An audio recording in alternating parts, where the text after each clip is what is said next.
HSA. You're listening to HSAIR, Homeschool Alumni's Internet Radio. I'm your host, Joshua Van Vleet.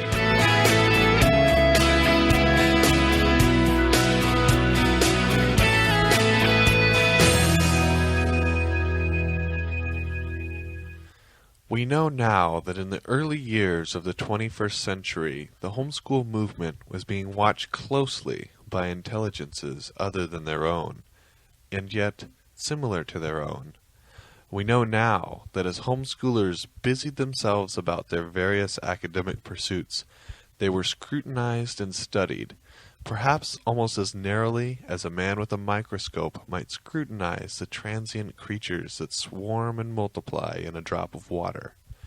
So with infinite complacence, let us carry on to and fro over the earth about our little affairs, serene in the assurance of our dominion over this small, spinning fragment of solar driftwood, which, by chance or design, we have inherited out of the dark mystery of time and space, as we listen to this month's edition of HSAIR. And to our friends who may be watching us at this very moment, this one's for you, too.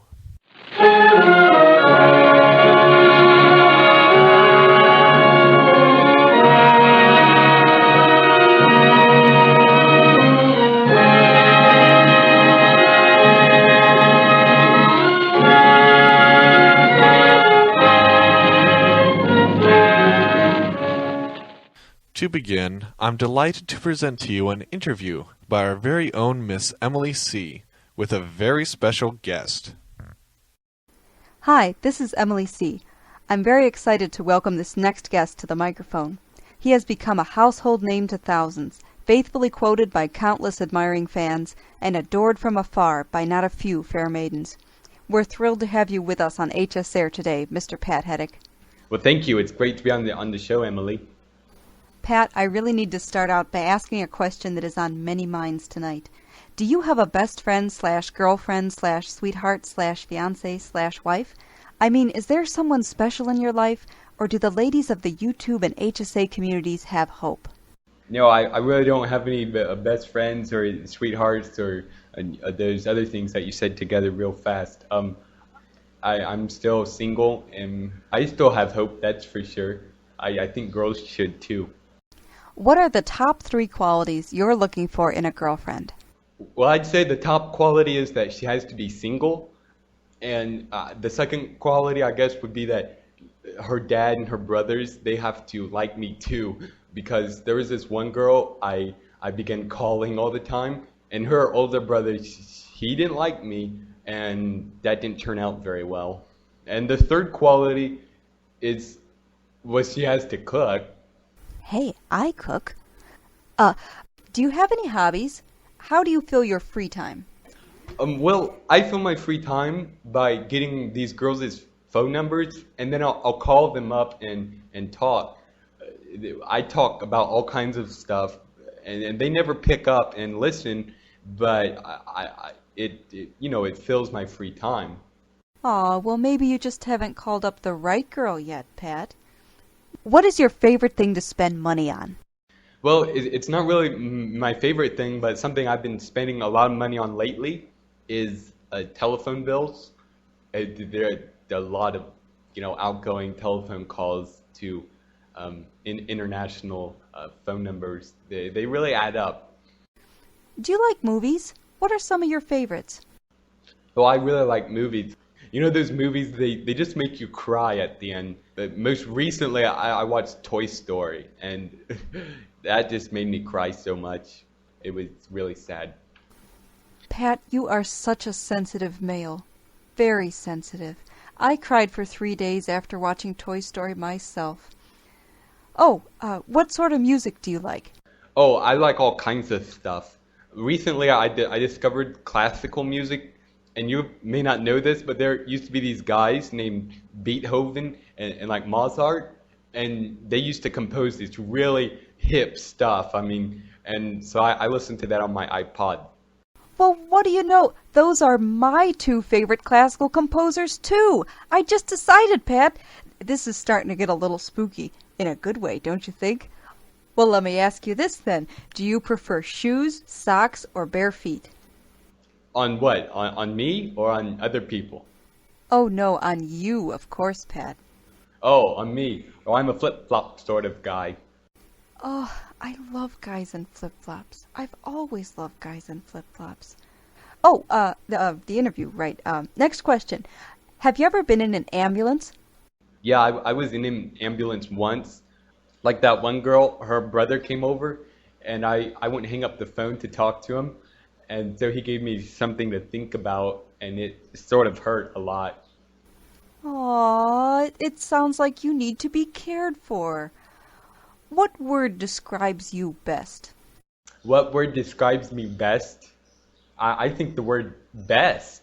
Like, there's Pat Hetic, and then there's people who aren't as good as, Pat Hetic. Yeah, I'm not bragging or anything.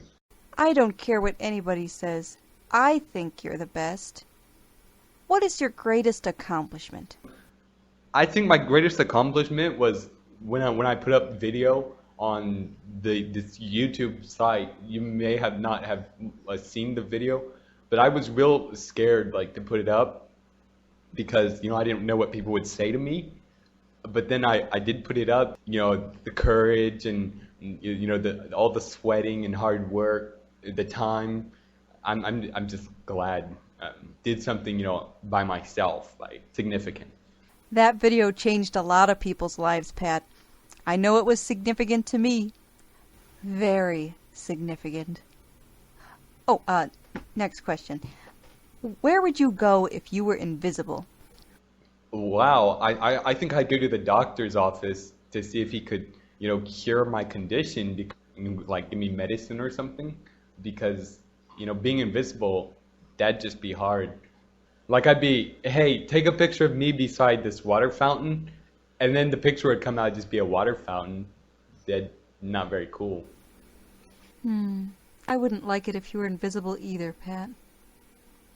Oh, man, gotta stay on track with this interview. If you could have a vacation anywhere in the world, where would you go and why? Next to my house, there's this other house, and they have this huge big screen TV. I think I'd want to go there if I had the time, the money. If you could own a non-traditional pet, which would it be? A goose, or maybe a snail, but I might accidentally step on a goose. English country dancing seems to be quite a fad around homeschool gatherings, Pat. Do you enjoy dancing? I'll turn on Mozart's music, and I'll dance with a pillow. I've gone to a couple of dances, but usually all I do is just stand there and wait for someone to ask me out, and they don't. And then I get over my shyness and leave the men's room, but they still don't ask me out. And someone says, "Why don't you wash dishes?" I'll take you to the dance, Pat Hetic. Pat, thank you again for taking the time to talk with me today. I can't tell you what a true honor and privilege it is just to be in your presence. Unforgettable. Well, it's really nice being on the show, Emily. Thank you.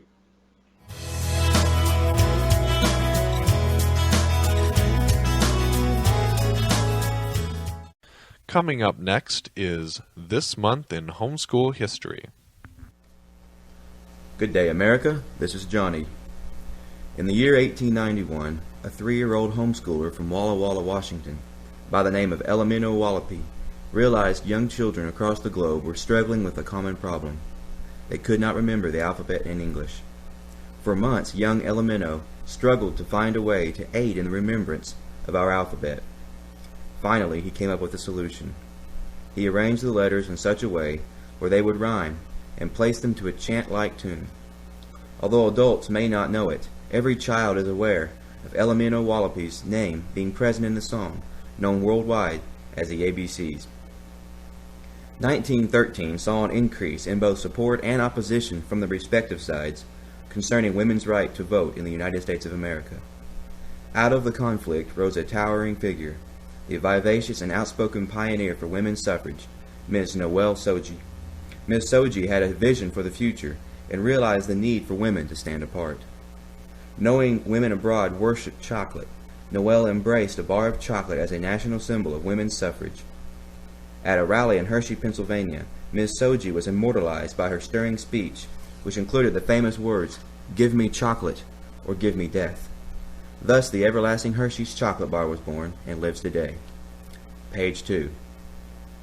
Here's something you won't find in your modern history textbooks.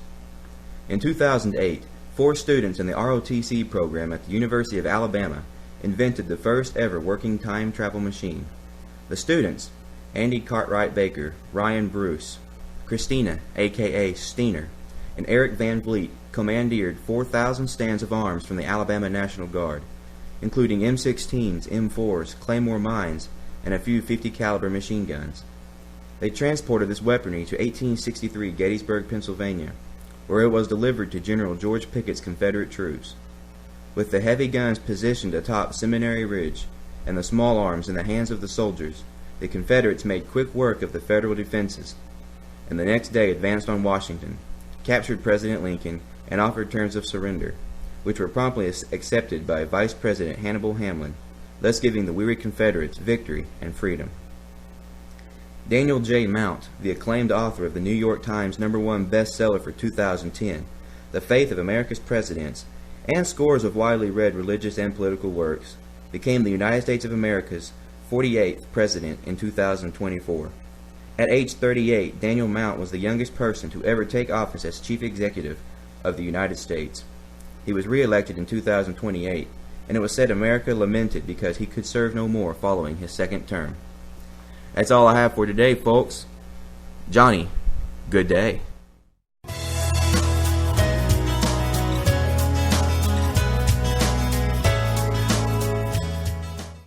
This next feature is a new one. As many of you know, HSAIR is put together entirely by a volunteer staff, and though the labor may be free, the equipment isn't. So to offset the cost of production, we have taken on a new sponsor. The following is a paid commercial program for Homeschoolitol and does not necessarily reflect the views of HSAIR or its staff. Did you public school your kids? Are you regretting your decision? Is your child dumber than a bag of hammers? Well, there is a solution. Ask your doctor about new Homeschoolitol. They'll take your child from this to this.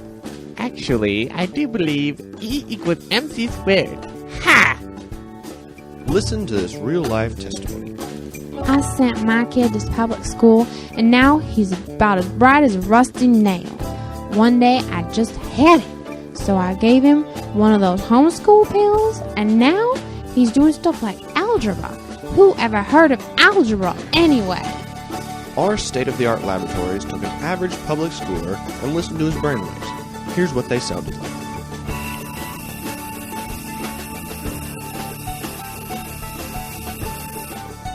And after?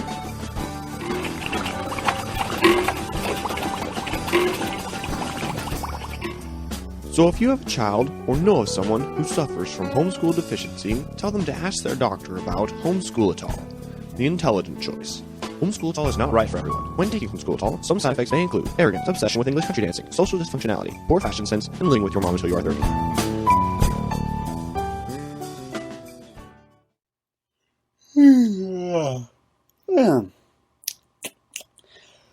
Oh, that's, better check on HSA. Haven't been back in a while. Of course, don't know why I even bother. It's not like anyone ever pays any attention to me or anything. She can't even get attention in rambles, for crying out loud. What pop-ups on HSA? What is this? Advertising or something? Oh, I have a private message. Oh, this can't be happening to me. Well, it's probably just one of those dumb campaign ads, but it's from Emilie. Oh, I think I'll read it. It's a bunch of quotes, like those stupid chainmails I get in my email. It's quotes. Oh my goodness, where is my spam box? Spam box. That is what I need. I need a spam box for HSA. That's what I'm going to put in the suggestion forms. Spam box. 1 p.m. and it's a bunch of quotes. Well, it is words on a page, so I might as well read it, homeschool and all. Bruce Fierstein. Never settle with words what you can accomplish with a flamethrower. Shut up, cat. Flamethrower. I like that idea. Take care of noisy cats. I wonder how much they cost on eBay. Flamethrower. Price. Whoa! Yeah, not cool. Okay, going back to my PM here. Yeah. Okay. Sam Levinson. It's so simple to be wise. Just think of something stupid to say, then say the opposite. Huh, that sounds kind of wise. I wonder what it was he thought of that was stupid that the opposite of that was the wise thing that he said. Huh. What women want. Ooh, this is going to be good. To be loved, to be listened to be desired. No problem there. To be respected, to be needed, to be trusted, and sometimes just to be held. Aww. What men want. Tickets for the World Series? Dave Barry. Tickets for the World... Isn't that a sports thing? Hello, homeschooled. Don't do sports. Okay, another one by Dave Barry. The one thing that unites all human beings, regardless of age, gender, religion. Okay, whoa, no religion, no unitation in the religion area here, buddy. Yeah, this Dave Barry guy, I think we need to ban him from HSA. This is not cool. Yeah, yada, yada, yada, all above average drivers, Bill Cosby. The truth is that parents are not really interested in justice. They just want quiet. I knew it. Gonna show this to my mom. Peace and quiet. You got you figured out now, Mom. Okay, Bill Cosby again. Okay, women don't want to hear what you think. Women want to hear what they think in a deeper voice. Okay. Oh, I get it. So when my voice changes, then the women will want to hear what I say. I get it now.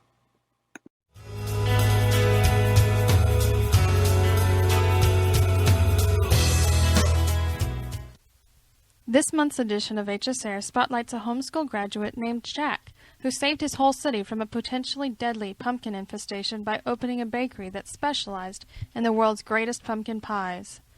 But sadly, his then world-famous bakery closed after a destructive kitchen fire started by a rogue oil lamp that destroyed his whole shop, leaving him with nothing and no way to rebuild. From that day forward, whenever one of Jack's former customers saw a pumpkin, they'd remember the fire and the loss of Jack's wonderful pumpkin pies and jokingly proclaim, "Jack! Oh no! Look out for that lantern!" which was eventually shortened to simply, "Jack! Oh, lantern!"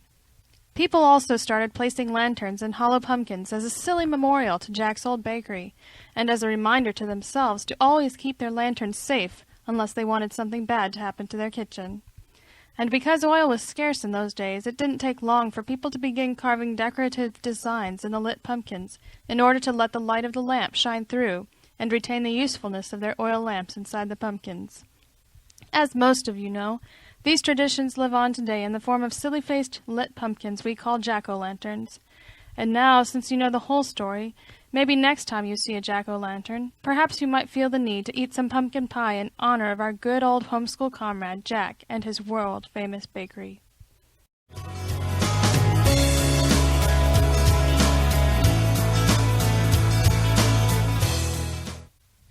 Next is a very special story written and recorded exclusively for HSAIR by the one and only Daniel Gardner. This is the moving story of Prince Edward and his homeschooling experience. A long, long time ago, in a land far, far away, there was a town and a castle, and in the castle lived the king, the queen, and their son, Prince Edward. As the sunshine rises over this 17th century village, and as the young people begin to awake and prepare to attend the public school, we take note of the public school's punk styles, nasty habits, and rather low educations. "Prince Edward!" yelled the queen as she walked into the kitchen for breakfast. "Prince Edward! she said again, repeating herself. Prince Edward, I have some wonderful news for you. Prince Edward jumped at the thought. Deep inside, he knew good news could only mean one thing: pancakes for a breakfast. Outwardly, he says, Oh, Bumblebee, Mom, that's terrific. What is the good news? Prince Edward, says his mother, your father and I have decided to homeschool you. Prince Edward's heart groaned within him. His nose twitched, his mouth gasped, and his digestive system had no more interest in pancakes. Mom, he blurted, his voice quivering. You can't do this to me. Homeschooling, it's torture, Mom, please. The Queen continued washing dishes. She thought to herself, I need to clean these kitchen windows. They're looking dirty. Running upstairs to his room, Prince Edward gasped for breath. He stepped into his room and collapsed in front of his computer. He pulled up Google.com in his internet browser of choice and desperately searched the internet for topics relating to homeschoolaholics. Prince Edward? Asked his father, stepping into the room. What's going on? Oh, Dad, blurted Prince Edward. I can't be homeschooled. I'm too young to lose my life. I want to be normal, Dad. Well, take it easy, son, suggested his father, placing a reassuring hand on Prince Edward's collarbone. You don't know how bad homeschooling is. Your mother and I have kept that a secret. Prince Edward turned to his computer. But look, Dad, this website for homeschoolers, it's called HomeschoolAlumni.com, and it's where all these poor people hang out. See? Look at this profile of this girl named Emilie. She doesn't look happy in her profile picture, Dad. Nobody looks happy. They smile at the camera, but they're crying inside. I can see it. Prince Edward, bless his heart, began sobbing. Big, huge, wet tears fell from his face and hit the ground with a splash. The king didn't know what to say, so he went downstairs to watch the game on TV. This ends part 1. To hear part 2, turn over the tape and press play. You turned over the tape and pressed play. Good for you. You can follow instructions. As Prince Edward cried, gentle footsteps approached his bedroom door. Edward? Asked a soft voice. Edward, what's wrong? The voice belonged to Princess Nancy, a princess who lived in a totally different kingdom with totally different parents. Deep inside his heart, Prince Edward had always loved the princess and hoped someday to marry her, since marriage is pretty much the only thing desperate young men think about. Prince Edward wiped at his tears and looked up. Oh, Nancy, it's horrible! I'm going to be homeschooled! Princess Nancy wore a very compassionate look on her face as she walked to Edward's side. Oh, it's okay, Edward. It's not as bad as you think. And then, with a feminine giggle, Truth is, I was homeschooled through high school myself. Edward's ears perked. The love of his life had been homeschooled? His jaw dropped open in disbelief, and drool collected and ran out his mouth. Oh, look, said Princess Nancy. You have my favorite website up, homeschoolαλumni.com. Here, let me show you around the forum. For the next 2 hours, Princess Nancy and Prince Edward used the world's horriblest dial-up connection to browse the Homeschool Alumni forum. Faces, phrases, heart-wrenching stories, encouragement, jokes, even reunions. All this Edward saw. His perception of homeschooling was beginning to change. For example, he no longer preferred pancakes for breakfast because he adopted the conviction that eating meat is wrong. After browsing the website, Prince Edward walked down the stairs to the kitchen as the beautiful, graceful, wonderful, amazing princess followed. Mother! Called the prince as he entered the kitchen. Mother! The queen entered. What is it, dear? Mother, said the prince, taking a breath, you were so right about everything. After spending some top-notch quality time with Nancy, I've learned that homeschooling is something to love, and I love it. This has been a lame rendition of Prince Edward and his homeschooling experience, written and read by the idiot Daniel Gardner.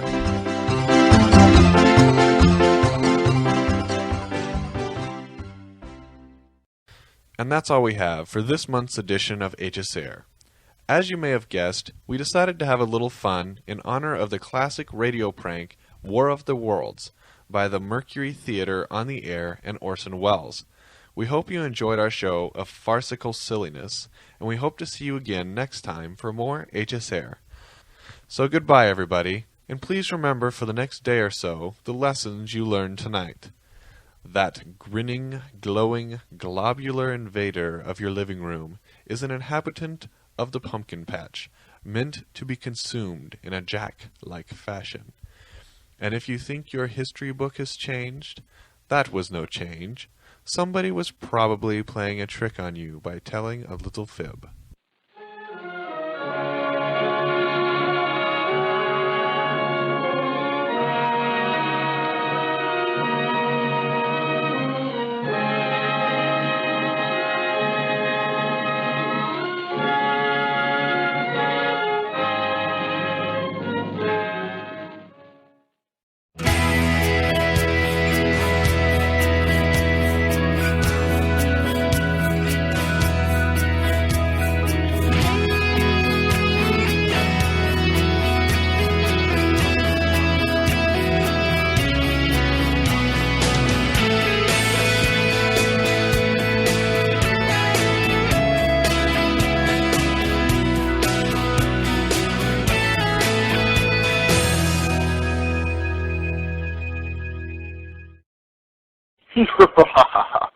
Hello, ladies and gentlemen. I am this month's mystery guest. Can you guess who I am? I don't think so. For I am a mystery. Anyway, if you think you know who I am, you can go to the mystery guest poll located in the foyer. There you will see 4 names. Mine, of course, will be one of them. And remember, you only get one choice, so choose wisely. Josh, are you done recording your mystery guest thing yet? Pamela, no!